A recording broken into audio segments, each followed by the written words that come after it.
அஸ்ஸலாமு அலைக்கும் friends. Role cake எப்படி செய்கிறதுன்னு சொல்லிட்டு பார்க்கலாம். 2 கிலோ மாவுக்கு பேட்டர் ரெடி பண்ணுவோம் இல்லையா, 8 முட்டை, 2 கப் மைதா, 2 கப் ஜீனி போட்டு ரெடி பண்ணுவோம்ல வெண்ணிலா ஸ்பஞ்ச் கேக். அதை 10 இன்ச்சு டின்னில் போட்டு பேக் பண்ணி எடுத்துக்கோங்க. நல்லா ப்ரெட் கட் பண்ணுவோம்ல, அந்த மாதிரி கத்தி வச்சு இது மாதிரி பொறுமையாக கட் பண்ணுங்கள். ரொம்ப அவசரப்பட வேணாம், உடஞ்சி வந்துருச்சுன்னா. ரொம்ப மெலிசாக கட் பண்ணிங்கன்னா உடஞ்சி வந்துடும். இந்த அளவுக்கு இருந்தாலே உங்களுக்கு போதும். இது அப்படியே நீங்கள் பொறுமையாக தான் எடுக்கணும். கொஞ்சம் வேகமாக எடுத்துட்டிங்கன்னா அப்படியே உடஞ்சி வந்துடும். இந்த மாதிரி விரல்லாம் தனித்தனியாக வச்சு அழகாக அதை எடுத்து இப்படி வச்சுக்கோங்க. அதுக்கப்புறம் ஒரு பட்டர் ஷீட் எடுத்துக்கோங்க.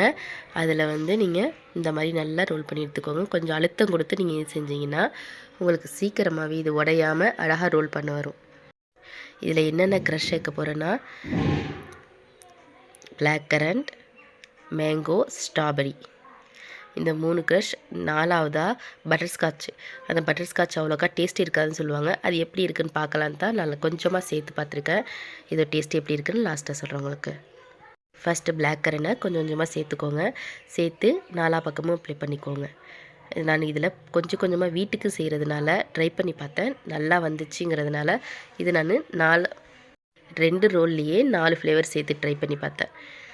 பாருங்கள், இந்த மாதிரி தேய்ச்சதுக்கப்புறம் இன்னும் கொஞ்சம் க்ரஷ் கூட சேர்த்து 4 பக்கம் மிக்ஸ் பண்ணி, ரொம்ப அதிகமாக சேர்த்திங்கன்னா ரொம்ப புளிக்கிற மாதிரி இருக்கும். அதனால் நார்மலாக இந்த மாதிரி இந்த பாருங்கள் எவ்வளோ அளவுக்கு இருக்கோ இந்த அளவுக்கு அந்த கொஞ்சமாக தடவி இருக்கிறது பட்டர்ஸ்காட்ச். அது டேஸ்ட் எப்படி இருக்குன்னு கொஞ்சமாக செஞ்சுருக்கேன். பிளாக் கரண்ட் நார்மலாகவே டேஸ்ட்டு சூப்பராக இருக்கும். அதனால் பிளாக் கரண்ட் இப்படி அதிகமாக சேர்த்துருக்கேன். இப்போ நான் பேப்பரில் எப்படி வச்சுருக்கணும் அதே மாதிரி நீங்கள் வச்சு ரோல் பண்ணிக்கோங்க. ஸ்டார்டிங்கில் ரோல் பண்ணக்குள்ளே கொஞ்சம் கஷ்டமாக தான் இருக்கும். கொஞ்சம் பொறுமையாக செஞ்சிங்கன்னா உங்களுக்கு ஈஸியாகவே வந்துடும். அதுக்குன்னு ரொம்ப கஷ்டமாக இருக்கும்னு நினைக்க வேணாம். பாருங்கள் எவ்வளோ ஃபாஸ்ட்டாக சுற்றிட்டேன்ட்டு. ஸ்டார்டிங்கில் நீங்கள் ரோல் பண்ணுறது மட்டும்தான் அந்த மாதிரி இருக்கும். நீங்கள் இந்த மாதிரி கத்தி வச்சு நல்லா அழுத்தம் கொடுத்து பாருங்கள். அந்த பேப்பர் நான் எப்படி வச்சுருக்கேன் பாருங்கள். நம்ம ரோல் பண்ண பேப்பர் முன்னாடி பின்னாடி வச்சுருக்கேன். அந்த கீழே உள்ளதை மட்டும் நம்மளை டைட்டாக பிடிச்சிக்கணும். இந்த இதுலேயும் நீங்கள் அழுத்தம் கொடுக்கலாம். நான் கத்தியில் தான் அழுத்தம் கொடுத்துருக்கேன். இதுலேயோ இல்லை பேட் இருக்குல்ல, இந்த மாதிரி அழுத்தம் கொடுக்கலாம். பேட் இருக்குல்ல, அதாவது அட்டை இருக்குல்ல, பரிச்ச அட்டை, நீங்கள் அந்த அட்டையில் கூட நீங்கள் அழுத்தம் கொடுக்கலாம். நான் கத்தியில் வச்சு தான் அழுத்தம் கொடுத்துக்கிட்டேன். நான் பேப்பரை எப்படி பிடிச்சிருக்கேன்னு பாருங்கள்.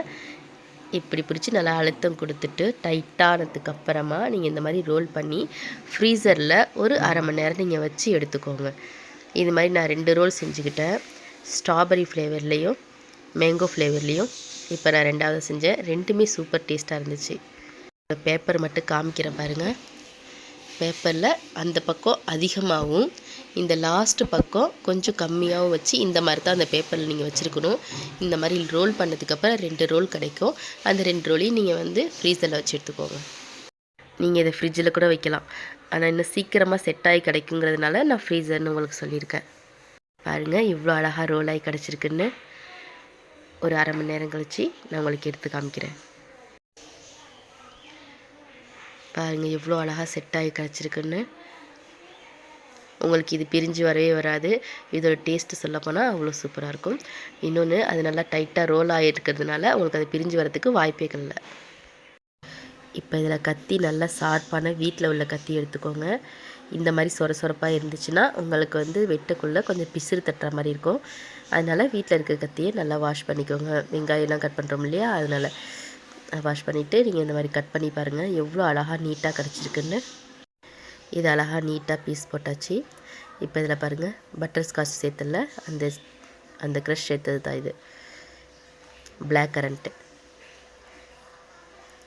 ஆனால் சொல்லப்போனால் பட்டர்ஸ்காட்ச் டேஸ்ட்டு சொல்கிற மாதிரி அந்தளவுக்கு டேஸ்ட்டு அந்தளவுக்கு இல்லை. ஆனால் இதில் ஸ்ட்ராபெரி, மேங்கோ, பிளாக் கரண்ட் இதோட 3 டேஸ்ட்டுமே நிஜமாகவே ரொம்ப சூப்பராக இருந்துச்சு. உங்களுக்கு புரியணுங்கிறதுக்காகத்தான் ஒவ்வொரு தடவையும் அத்தனை தடவை யோசித்து எடிட் பண்ணி போட்டுட்ருக்கேன். இந்த வீடியோவில் மற்ற வீடியோவும் அந்த மாதிரி தான் நான் போட்டுட்ருக்கேன். பாருங்கள் எவ்வளோ அழகாக இந்த ஃப்ளேவர்லாம் எவ்வளோ சூப்பராக வந்திருக்குன்னு. இன்றைக்கோட நாளைக்கு நீங்கள் இதை சாப்பிட்டீங்கன்னா டேஸ்ட்டு ரொம்பவே சூப்பராக இருக்கும். நீங்கள் சேல்ஸ் பண்ணுறதுனா கூட நீங்கள் இதை அழகாக சேல்ஸ் பண்ணலாம். சூப்பர். இதோட டேஸ்ட்டில் மட்டும் எந்த குறையுமே இருக்காது. எனக்கு உடம்பு சரியில்லை தான், இருந்தாலும் வீடியோ போடணுமேன்னு சொல்லிட்டு உங்களுக்காக நான் வீடியோ போட்டிருக்கேன். இந்த வீடியோ பிடிச்சிருந்துச்சுன்னா லைக் பண்ணி சப்ஸ்கிரைப் பண்ணுங்கள். இந்த வீடியோ ஃபுல்லாக பார்த்ததுக்கு தேங்க்யூ.